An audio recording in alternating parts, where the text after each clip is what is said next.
Good evening, I'm Kelda Yoon. Toronto police providing an update today on a double fatal shooting in North York, releasing images of one of the suspects they believe was involved in the deadly gunfire in the Jane and Driftwood area on Tuesday afternoon. Dale Manukduk has the latest. 3 bouquets of flowers lay in the parking lot of this Toronto community housing complex along Driftwood Avenue. On Tuesday, it was evidence markers. At approximately 2 p.m. that afternoon, an altercation between 3 men escalated into an exchange of gunfire, resulting in the loss of 2 lives. The victims have been identified as 26-year-old Ibrahim Handule and 27-year-old Deshaun Walters, both of Toronto. They say this man was one of the shooters. He's the only suspect in the case thus far. He's described as a black man with a short and stocky build, between the ages of 18 to early 20s, with dreadlocks and a beard. He's wearing all black, including a Nike t-shirt, Nike shorts, and black sneakers. Here's more from Detective Sergeant Philip Campbell.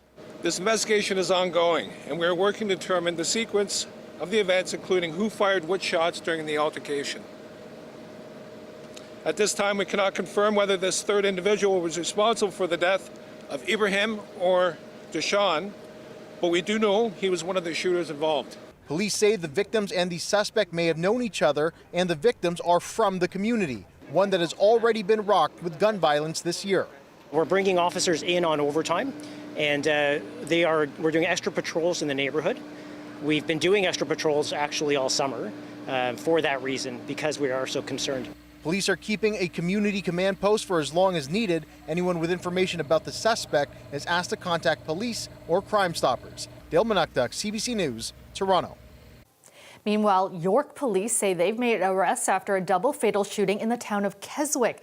Police were called to Bayview Park around 7:30 yesterday morning, where they found 2 people suffering gunshot wounds. Both victims died at the scene. Tyler Cheese has the latest. Just one day after a double shooting shocked this quiet residential neighborhood in Keswick, police say they've made 2 arrests. John McKay, 19 years of age, from the city of Barrie, and Ethan Pashka McNeil, 21 years of age, from the city of Barrie, have both been charged with first-degree murder. Police were called to Bayview Park Wednesday morning to investigate reports of gunshots. They found 2 men suffering gunshot wounds who both died at the scene. The victims have now been identified as 21-year-old Riley McDonald of Keswick and 39-year-old Mark Sutcliffe. The relationship between the accused and the victims is not known at this time, but they are believed to be known to each other. Police didn't say what led to the arrests, only that they took place Wednesday evening. People who live near the park say they're relieved the suspects were arrested so quickly. There's definitely been a sense the last day or so since it happened of tension, a little stress and anxiety. So. Especially that they hadn't announced that they apprehended the suspects. So the fact that they announced that they've caught and charged 2 suspects, it does bring a sense of relief. It was really scary when we heard the shots and heard what happened, and just great relief to know that they're arrested and in custody and a little bit safer here today. Police say they believe the shooting was targeted, adding there are no outstanding suspects and there's no threat to public safety. They're asking anyone who may have security or dash cam footage of the incident to contact them. Tyler Cheese, CBC News, Keswick. York police also announcing a new partnership with school boards in the region today. It would see uniformed officers back in schools, though only on an invite-only basis to give presentations. Still, the decision is not sitting well with some, who say a police presence in any capacity can be triggering for some racialized students. Greg Ross has more. Representatives from 3 York Region school boards joined York Police Chief Jim McSween to sign a joint protocol. Today, all of us have agreed to an updated joint police protocol that promotes trauma-informed, anti-oppressive, and anti-racist approaches to community safety. It's the first time police and the school boards have collaborated like this since 2021. That's when police stopped going into schools after parents expressed concerns about trust and the impact it was having on students. We will not be in schools like we traditionally have been in our previous programs. We'll be invited in for presentations, and we'll deliver those presentations. The presentations will include topics such as road safety and the consequences of impaired driving. They will also discuss how students can work towards a career in law enforcement. The last secondary presentation will cover pathways to a career in policing and the many career opportunities that exist for police officers, civilian police professionals, and volunteers. The new joint protocol is not sitting well with everyone. It feels like a slap in the face and a step backwards in the face of equity. Charlene Grant is the CEO of Parents for Black Children. She says they fought to keep police out of schools because it was traumatizing to children who have faced racial discrimination at the hands of officers. I think it's insulting to the Black community who have raised concerns many years about having police in school and what that does to our children. Them being in school, in the uniform and with armed guns is what's triggering to our children's mental health. She says that organizations like hers were never consulted about this. The police chief says they will monitor the program closely. As the school year continues, we will continue to work with our partners at the school boards on evaluating this program to ensure we are meeting the needs of students, families, and the community. Thank you. Greg Ross, CBC News, Toronto. Voters in the Bay of Quinte have chosen their new MPP. PC candidate Tyler Alsop has won the by-election by a margin of about 2,000 votes over the Liberal candidate, as 7 people competed for the Eastern Ontario seat, which was vacated by former Education and Energy Minister Todd Smith last month after about 13 years of representing the Progressive Conservatives. Thousands of TTC riders were left scrambling during the morning commute because of a problem on Line 2. It's a punishment. You charge the most expensive subway to use in the entire North America, and then this is a punishment to get in there because you can never get on time anywhere. I was just asking the TTC supervisor why they don't have a bullhorn or something to let people know what's happening when something like this happens. She says they've been requesting them for their vehicles, but they've not delivered them yet. This was the scene at Broadview and Danforth, where commuters waited for shuttle buses after service on Line 2 was shut down between St. George and Broadview stations. It happened after a lubricant got onto the subway tracks. The TTC says the fluid, which is used to keep track joints flexible, ended up on the track surface. TTC spokesperson Stuart Green says the issue was likely human error and that he understands the frustration. Our commitment is to find out exactly how this happened. We still a lot of things we don't know about this incident this morning. We do know the service impact, but we don't know exactly what happened. So we'll do that deep dive, the analysis, but we always learn from these incidents. We have to take learnings away from any of these kinds of delays because we know how frustrating they are to our customers. Green says a number of train operators reported minor slippage as they arrived at Castle Frank Station. The outage lasted about 90 minutes. A Craven Road in Toronto's East End has some of the tiniest houses in the city. Well, now there is a heated debate taking place in the neighborhood about another kind of tiny home, garden suites. As Brittany Billette reports, the city is looking at banning them in the area. For some of the residents who live next to one of Toronto's narrowest streets, their aspirations of having a garden suite could be dashed. We were kind of sold the dream. You buy a house on this road, you can then build a garden suite. So I think we were a bit disappointed, a bit confused. Residents recently learned that the city is looking into amending zoning rules in the neighborhood after local councillor Paula Fletcher put through a motion. When we did the bylaw for garden suites and for laneway suites, I think maybe this got missed. Craven Road is about 4 meters wide, and though it looks like a laneway, it isn't. On one side, the front entrances of tiny historical houses. On the other side, the backyards and garages of Parkmount Road homes. The houses on the other side have 60 feet about between the fronts of their houses. We would have about 20 then. And we feel that's inequitable. Neighbors say this dispute started last year. City records show a resident on Parkmount filed an application for a minor variance the city denied. But after the homeowner appealed the decision, some Craven residents rallied together to hire a lawyer to help fight it. A final decision has yet to be made, but Councillor Fletcher says garden suites were never intended to face people's front yards. A garden suite, when we passed a garden suite, is when you're landlocked in your backyard.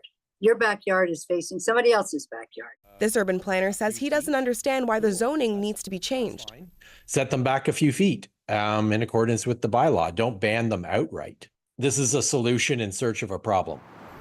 Any future changes could be one of the first rollbacks on garden suites since the city first passed the bylaw allowing them in 2022. It was done in an effort to expand the city's housing stock gently. I don't think this makes any sense, and I don't think it bodes well if other councillors start cherry picking neighborhoods to exclude. Rutledge says her family and neighbors are feeling defeated and angry. I think for some folks, their plans and long-term plans have just seemed completely altered by this potential change. And again, that's really hard. The city will be holding public consultations about the zoning amendment on September 19th. That's where residents will be able to weigh in with their opinion and learn more about what happens next. Brittany Billette, CBC News, Toronto. Welcome back. An Ontario family is finally getting some answers to a decades-old medical mystery. 3 of the siblings experienced cardiac arrest at a young age, 2 of them fatal.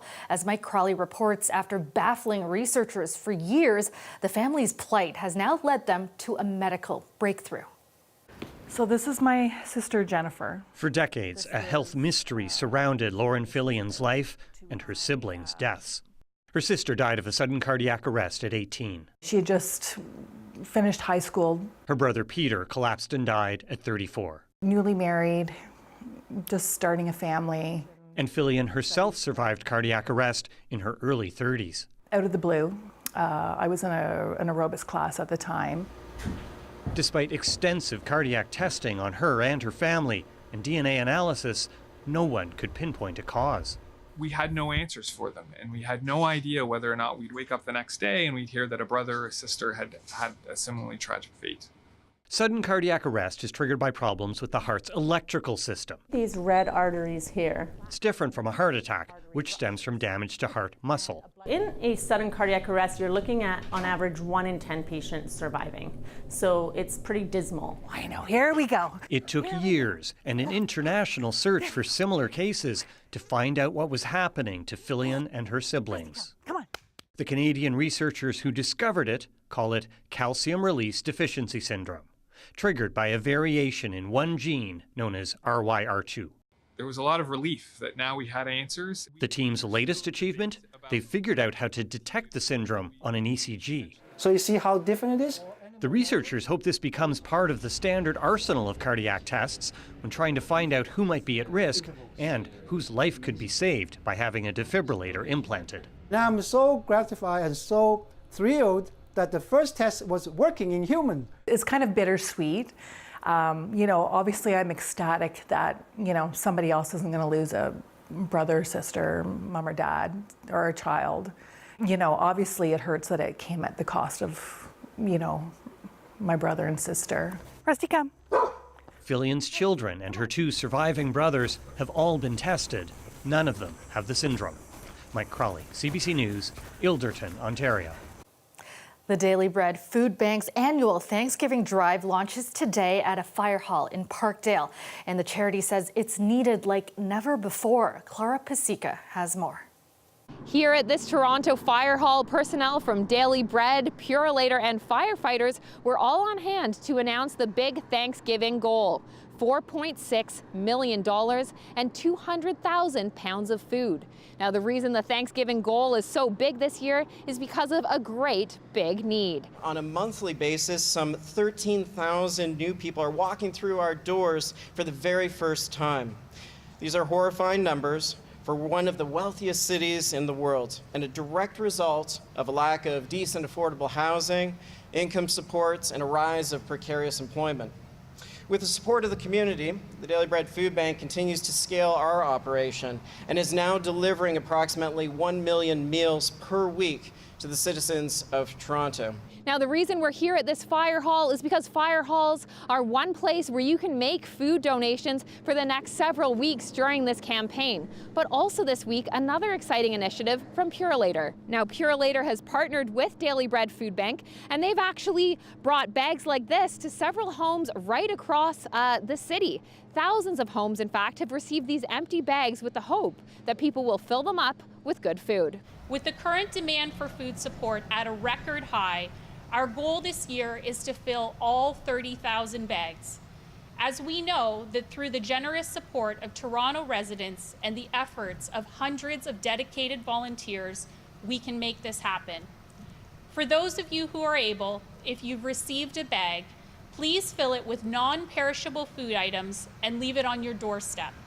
This Saturday, September 21st, our Purolator drivers will be in your neighborhood to collect the food and safely deliver it to Daily Bread. Now, if you or someone you know received a bag like this, the hope is that you can fill it with wonderful items like high-protein items like tuna, beans, peanut butter, things like that. You can also donate, making a monetary donation at Daily Bread's website.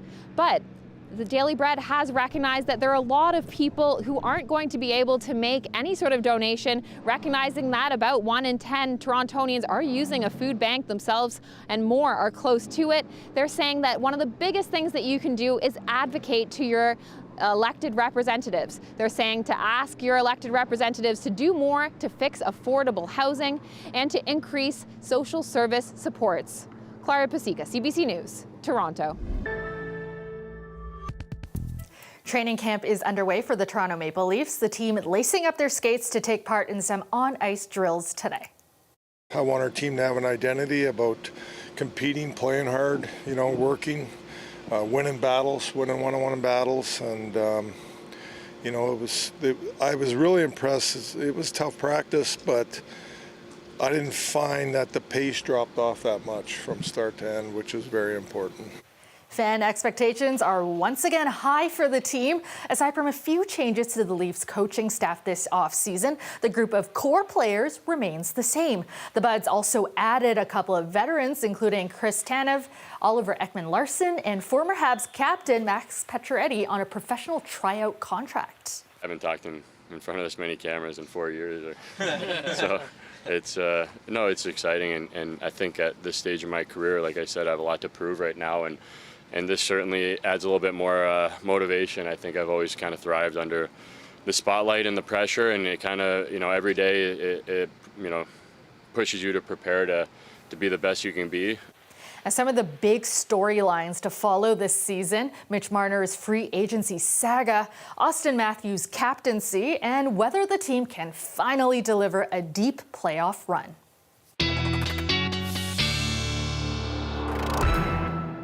Let's go to Colette now with a check on the forecast. And Colette, it's been a really dry month so far. It certainly has been. It's been the longest, dry spell we have had this entire year. We have to go back to September 9th to get some measurable rain. So, yeah, we're on day 10.